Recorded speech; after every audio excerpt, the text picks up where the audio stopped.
il faut le chaos. On est d'accord? Il faut faire émerger un nouvel ordre à partir d'un chaos. Pourquoi? Parce que les hommes que nous sommes, si vous leur dites, prenez ce médicament, ils vont douter. Prenez ce vaccin, ils vont douter. On est d'accord? Alors qu'est-ce qu'il faut faire?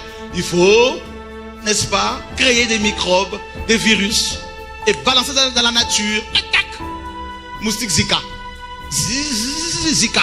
Tout le monde commence à avoir peur. Zika, Zika, Zika. Oh! Et puis les mêmes messieurs qui sont à la base de ce virus, ce microbe-là, ils viennent comme des sauveteurs. Ah ben tiens, il faut un vaccin. Ah ben allez-y rapidement. Allez, oh, tac, tac, tac, tac. Contrôle. C'est-à-dire qu'on est tellement manipulable que, mes amis, si l'on vous disait tout là, beaucoup vont s'écrouler, mais c'est pas possible. Ah oui. Et on crée un chaos, une guerre, une pandémie et un attentat. Ah, le trou. Voilà ce qu'on va vous propose pour vous protéger. Telle loi, telle loi, telle loi. Oui. L'esclavage. On est de nouveau réduit à la servitude, contrôlé, manipulé.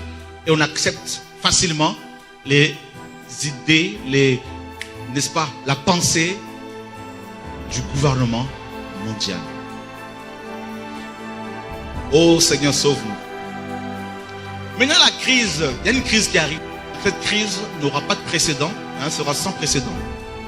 Et effectivement, cette crise-là qui est déjà là, on ne veut pas en parler parce que les gens ne sont pas encore prêts, mais il y a une crise qui frappe les nations actuellement là. C'est une crise sans précédent et c'est à l'issue de cette crise-là que, officiellement, on va parler, présenter aux gens le gouvernement mondial. Écoutez bien ce que je vous dis de la part du Seigneur. Plusieurs banques vont fermer. Plusieurs sociétés vont faire faillite. Et le nationalisme, Dieu m'avait dit de vous dire, il y a quelques 2 ou 3 ans, que le populisme, le nationalisme allait prendre de l'ampleur en Europe. Vous vous rappelez de cette prophétie? Et c'est en train d'arriver. Ça va être terrible. Cette crise qui arrive, qui est déjà là, on va l'annoncer bientôt, va tellement secouer les nations qu'il va y avoir des troubles, même dans certains pays ici, même ici en France. Des peuples vont se soulever. Ça va être terrible. Des populations. Beaucoup de gens vont se suicider. Beaucoup de foyers vont éclater. Les gens vont se retrouver avec des dettes qu'ils ne pourront jamais rembourser. Ce qui s'est passé aux États-Unis, c'est rien. La crise de 1929 aux États-Unis, c'est rien.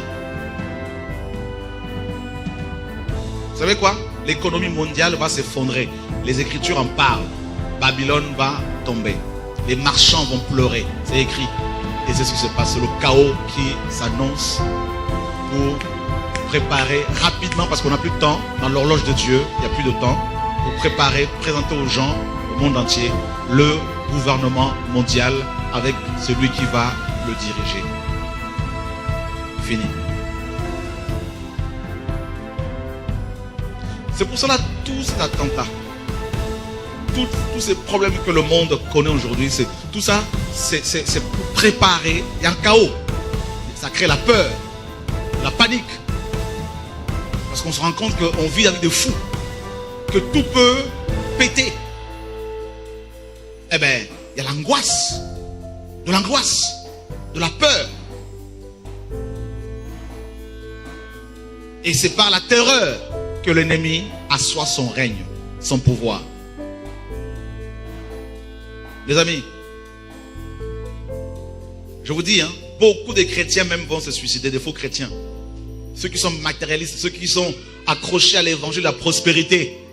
Ceux à qui on a fait croire que s'ils croient en Jésus, ils vont avoir des belles voitures, des maisons avec piscine, tout ce que vous voulez, tout ça là. Ils vont être des milliardaires, ils vont pleurer.